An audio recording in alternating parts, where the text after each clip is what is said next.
ఎంతో శక్తివంతమైనటువంటి శ్రీ శివ మహాపురాణం అధ్యయనం చేస్తున్నాము.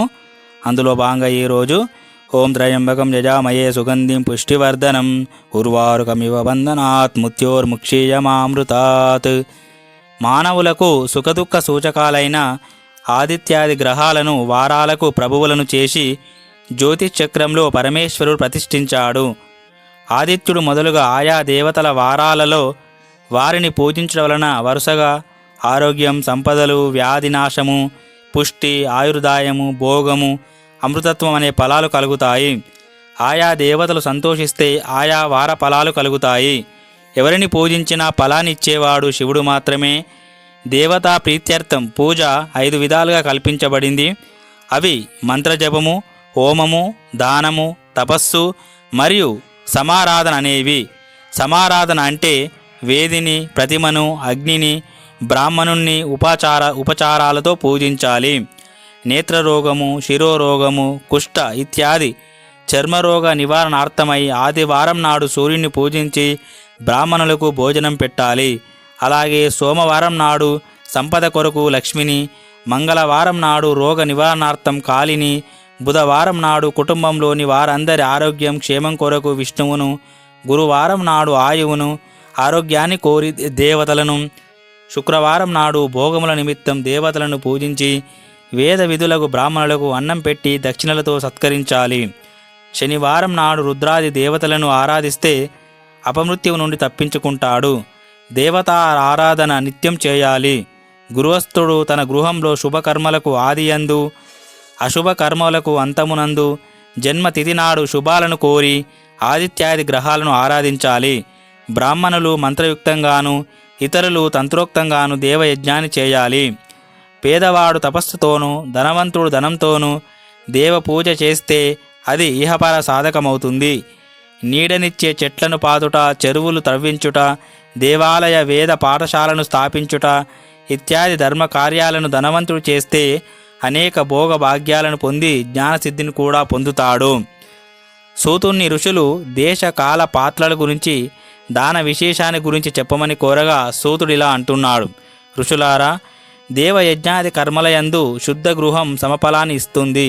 ఆపైన గోశాల, జలాశయ తీరం, మారేడు తులసి రావి చెట్ల మూలము, దేవాలయము, తీర్థము, నదీ తీరము, సప్తగంగా తీరాలు ఇవన్నీ క్రమంగా ఒకదానికంటే మరొకటి 10 రెట్లు ఫలాన్నిస్తాయి. గంగా, గోదావరి, కావేరి, తామ్రపర్ణి, సింధు, సరయు, రేవా నదులకు సప్తగంగలని పేరు. వీటికంటే సముద్ర తీరం, దానికంటే పర్వత శిఖరం శ్రేష్టమైనవి. మనస్సుకు నచ్చిన స్థలం అన్నింటికంటే గొప్పది.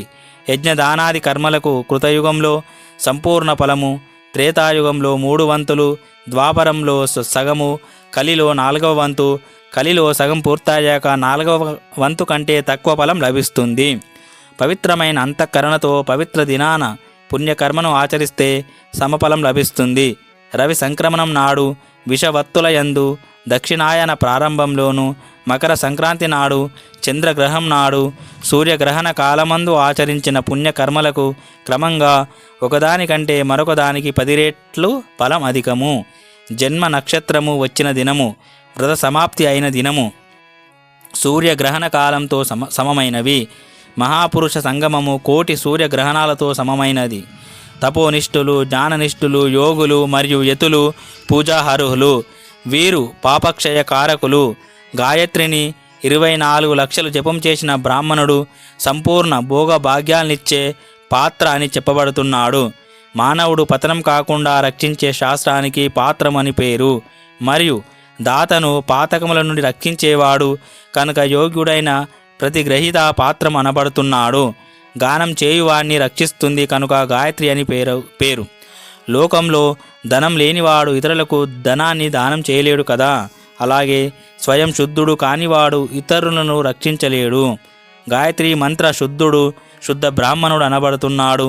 అలాంటి బ్రాహ్మణుడు జప, హోమ, పూజాది సర్వకర్మలయందు దానం చేయటానికి, స్వీకరించడానికి అర్హుడు. ఆకలితో బాధపడుతున్న వారెవరైనా అన్నదానానికి అర్హులే. మనోనిగ్రహం గల శ్రేష్ఠుడైన బ్రాహ్మణుని చెంత గాయత్రిని మంత్రార్థపూర్వకంగా సంపూర్ణంగా కానీ లేదా కేవల మంత్రాన్ని కానీ తెలుసుకుంటే అభిష్టాలన్నీ నెరవేరుతాయి. అడిగితే ఇచ్చే దానం కంటే అడగకుండా ఇచ్చే దానం గొప్పది. జాతి మాత్ర బ్రాహ్మణుడై దీనంగా జీవిస్తున్నవాడు, వేదవేత్త అయిన విప్రుడు, గాయత్రి జపయుక్తుడు, విష్ణుభక్తుడైన విప్రుడు, శివభక్తుడైన భూసురుడు, వీరందరూ దానాన్ని గ్రహించడానికి ఉత్తమమైన వారు. అన్నదానానికి 10 అంగములు ఉన్నాయి. ఆదరము, ఆహ్వానము, అభ్యంగనము, పాదసేవ, వస్త్రము, గంధాదులతో పూజ, అప్పములు, పచ్చళ్లతో కూడిన షడ్రసోపేతమైన భోజనము, తాంబూలము, దక్షిణ, నమస్కారము. ఇలాంటి 10 అంగాలతో కూడిన యోగ్యమైన అన్నాన్ని అహింసావ్రతుడు, గాయత్రి మంత్రానుష్ఠాన తత్పరుడు, వేదవేత్త, గుణశీలయుతుడైన బ్రాహ్మణునికి ఆదివారం నాడు పెడితే ఆ దాత 100 సంవత్సరాలు ఆరోగ్యంతో జీవిస్తాడు. అన్నిటా అరుడైన బ్రాహ్మణుడు దొరికితే మాత్రం సత్కరించకుండా పంపించకూడదు. విద్యను గోరు మానవులు బాలురయందు బ్రహ్మభావన చేసి అన్నదానం చెయ్యాలి. పుత్రార్థి అయినవాడు యువకులయందు విష్ణుబుద్ధితో దానం చెయ్యాలి. జ్ఞానార్థి అయినవాడు వృద్ధులయందు రుద్రబుద్ధితో దానం చెయ్యాలి. సద్బుద్ధిని కోరు మానవులు కన్యలయందు సరస్వతీ భావనను, భోగాలను కోరుకువారు యువతులయందు లక్ష్మీ బుద్ధితోనూ, ఆత్మజ్ఞానాన్ని కోరుకునేవారు రుద్ర స్త్రీలయందు పార్వతీ భావనతోనూ దానాలను చెయ్యాలి. ఋషులారా, సంపాదన మార్గాన్ని అనుసరించి ఉత్తమము, మధ్యమము, అధమము అని ధనం 3 విధాలుగా ఉంటుంది. శుద్ధమైన ద్రవ్యాన్నే దానం చేయాలి. దానివల్ల పూర్ణ ఫలం వస్తుంది. స్త్రీలకు తండ్రి, భర్త ఇచ్చిన ద్రవ్యము ఉత్తమము. గోవు, భూమి, తిలలు, బంగారము, నేయి, వస్త్రములు, ధాన్యము, బెల్లము, వెండి, లవణము, గుమ్మడికాయ, కన్య, ఈ 12 వస్తువులు దానానికి అర్హమైనవి. పనస, మామిడి వంటి పండ్లు, మినుము, కంది, పెసర వంటి పప్పులు, మిరియాలు, ఆవాలు, ధనియాలు ఇలాంటి శాఖోపకరణాలను దానం చేయాలి. ఇక విద్వాంసుడు ఇతరుల శ్రోత్రాది ఇంద్రియాలకు ఆనందాన్నిచ్చే శబ్దాది విషయాలను దానం చేస్తే ఇంద్రియ అధిష్టాన దేవతలు సంతోషిస్తారు. గురుముఖతః వేద శాస్త్ర అధ్యయనం చేసి వాటి ద్వారా కర్మలకు తగిన ఫలం కలదనే నిశ్చయ బుద్ధిని కలిగియుండుటే ఆస్తిక్యం. ఇతరుల భయం వల్ల ఆస్తిక్యాన్ని కలిగియున్నట్టు నటించుట అధమము. దరిద్రుడు ఏమి లేనివాడే అయినా వాచిక, కాయిక యజ్ఞాలను చెయ్యాలి. మంత్ర స్తోత్ర పాఠము, జపము ఇత్యాదులు వాచిక యజ్ఞము.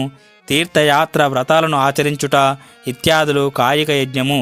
ఏదో ఒక ఉపాయం చేత కొద్దిగానైనా దేవతార్పణ బుద్ధితో కర్మను చేయాలి.